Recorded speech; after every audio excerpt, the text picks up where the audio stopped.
নমস্কার বন্ধুরা, নমস্কার, গুড মর্নিং।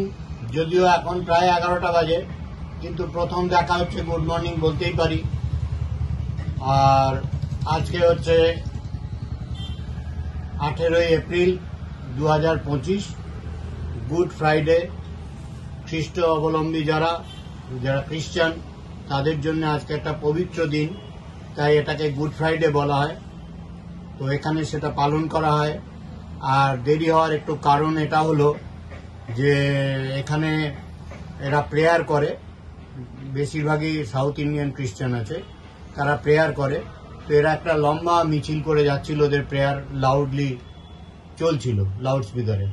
তো সেই আওয়াজে তো ভিডিও করা যাবে না, সেই জন্য একটু দেরি হলো। আর কদিন পরে আসার কারণ হচ্ছে একটু শরীরটা খারাপ হয়ে গেছিল, এত রোদ, এখানে লু চলছে মারাত্মকভাবে, তো সেই জন্যে দেরি হলো।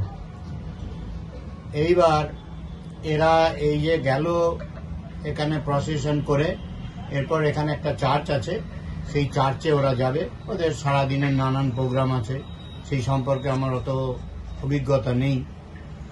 শুধু আমরা এটা জানি যে যখন ক্রিসমাস হয় তখন এরা রাত্রিবেলা, আমাদের পার্ক আছে একটা কমন পার্ক, যেখানে আমরা সবাই বিভিন্ন অনুষ্ঠানে অংশগ্রহণ করি। 26শে জানুয়ারি, 15ই আগস্ট বা অন্যান্য অনুষ্ঠান, রামনবমী, এসব পালন করা হয়। সেই পার্কেই ওরা ক্রিসমাস পালন করে। স্যান্টা ক্লজের পার্ট যেটা, সেটাও হয়, বেশ সাজিয়ে টাজিয়ে করে, ভালো লাগে। মোট কথা আমরা সবাই মিলে এগুলোকে এনজয় করি। তো ওরা ওদের মতো যাবে। এবার আপনাদের একটা কথা বলি, আপনাদের কাছে আমরা চিরকৃতজ্ঞ।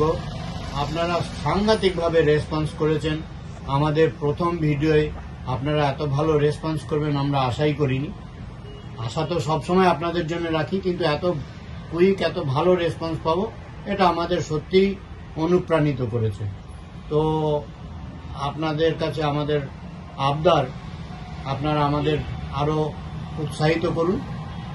কিন্তু আমরা তো এখানে দীর্ঘদিন ধরে রয়েছি, আর আমার কন্ট্যাক্ট বা চেনা জানাও প্রচুর, যার মধ্যে প্রচুর অবাঙালিও আছে। তাদের অভিযোগ আসছে যে আমরা অত ভালো বাংলা বুঝছি না, তুমি বাংলায় বলছো কেন? তো সেই জন্য আমি এখন কিছু ইংরেজি বলবো, এই হিন্দি বলবো, আর বাংলার পার্টটা আমার মিসেস বলবেন। धीरे धीरे जो भी चीज होगा वो हम आपको बताएंगे। और उस हिसाब से ये जो पहला वीडियो हमने छोड़े हैं, उसके जो रिस्पांस आए हैं वो बहुत अच्छा आया है। आप लोगों का भी बहुत ज्यादा समर्थन था, तो आगे भी आप इस तरह सपोर्ट देते रहिए।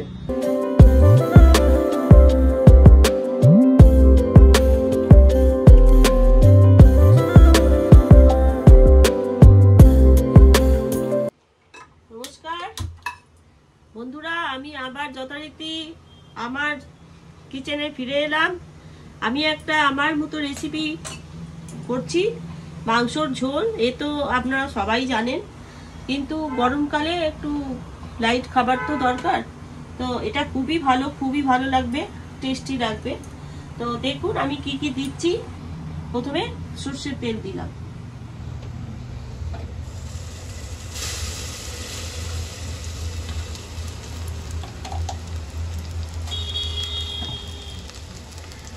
সরষের তেল দিলাম, আর 3-4টে তেজপাতা দিলাম।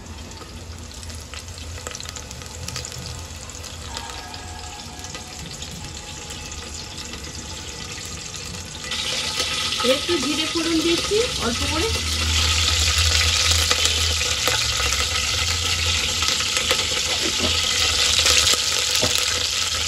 আর একটু পেঁয়াজ দিচ্ছি।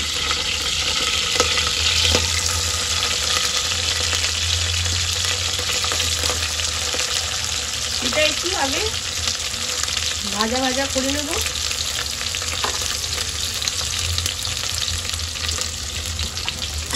পেঁয়াজ আপনি আপনার হিসেব মতো দেবেন।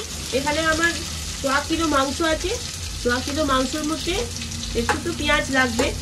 এটা একটু ভাজা করলাম, আর এটা একটুখানি পেঁয়াজ কষা কষা মানে মাংসের মধ্যে করবো, মাংসের মধ্যে দিয়ে ম্যারিনেট করতে হবে।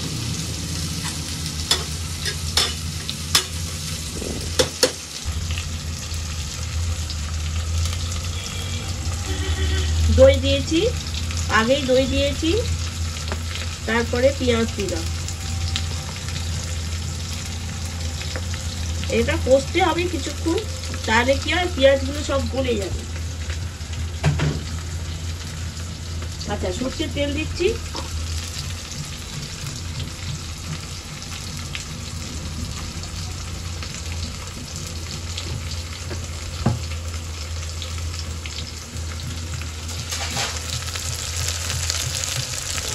এবার আদা রসুনের পেস্ট দিচ্ছি, এই আদা রসুনের পেস্ট।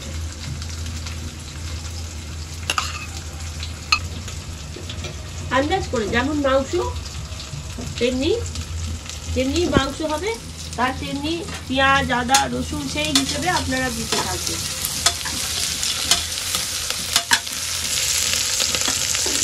আলুটা আমি এখানে ভেজে রেখেছি নুন হলুদ দিয়ে, সামান্য একটু নুন দিয়ে হলুদ দিয়ে আমি আলুটা হালকা ভেজে রেখেছি। এবার হলুদ দিলাম, দেখুন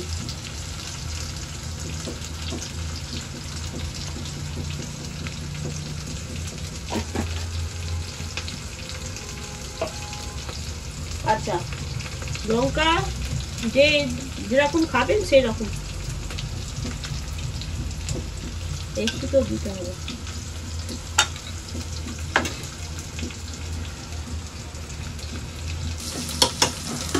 একটু কালারের জন্য আমি চিনি দেব।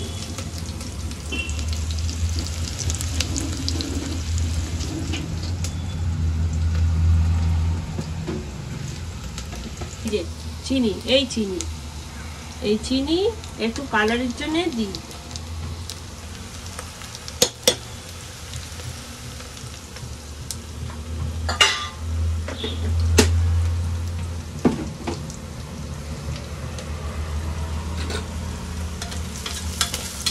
এটা একটুখানি পেঁয়াজটা ভালো মতো ভাজা ভাজা হবে, তখন মাংসটা দেবো।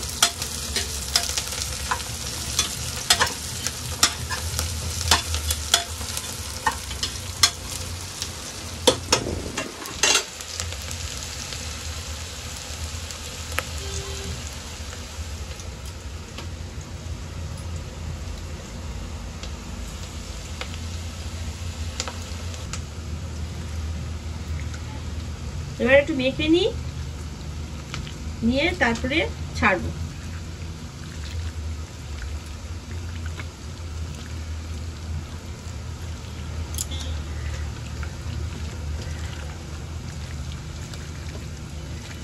একটু কাশ্মীরি লঙ্কা দিতে হবে কালারের জন্য।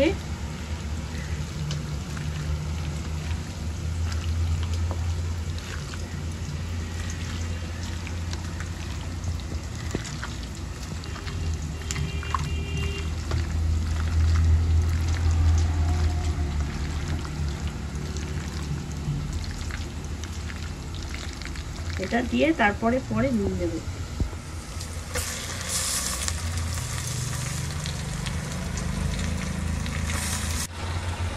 হ্যাঁ বন্ধুরা, এইবারে নুনটা দিচ্ছি।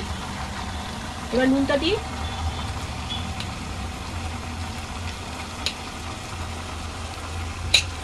তারপরে দেব কাশ্মীরি লঙ্কা।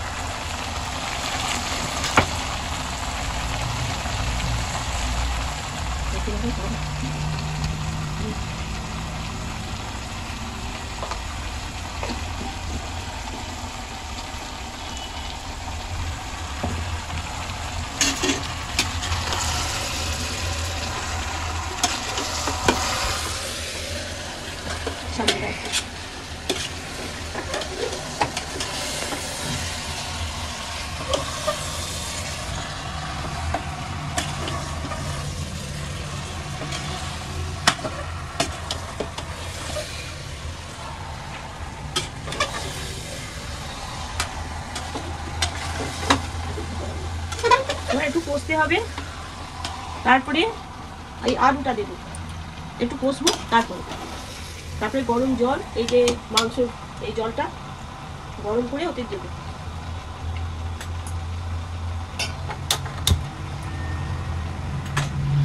লাস্টে আমি গরম মশলা দেবো। গরম মশলা বাটা আছে, আমি সবই বেশিরভাগ বাটা মশলাতেই করি, বাটা মশলার টেস্ট হয়। আমি গরম মশলাটা দিয়ে তারপরে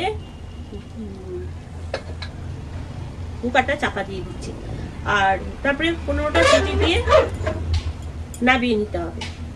এখন হয়ে গেল, এটা আগে হতে থাক তারপরে।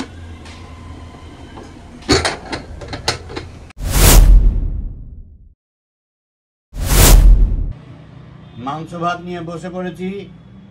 এবার দেখাচ্ছি এই মাংস আর এই মাংসের ঝোল। দেখুন আপনারা এই মাংস। এবার খেয়ে দেখি কেমন হয়েছে, মাংস সেদ্ধ হয়েছে কিনা। খুব ভালো সেদ্ধ হয়েছে, মাংস খুব ভালো সেদ্ধ হয়েছে। এবার টেস্টটা কেমন সেটা দেখা যাক।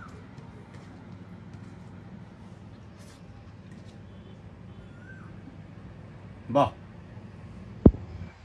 দারুণ, খুব ভালো হয়েছে।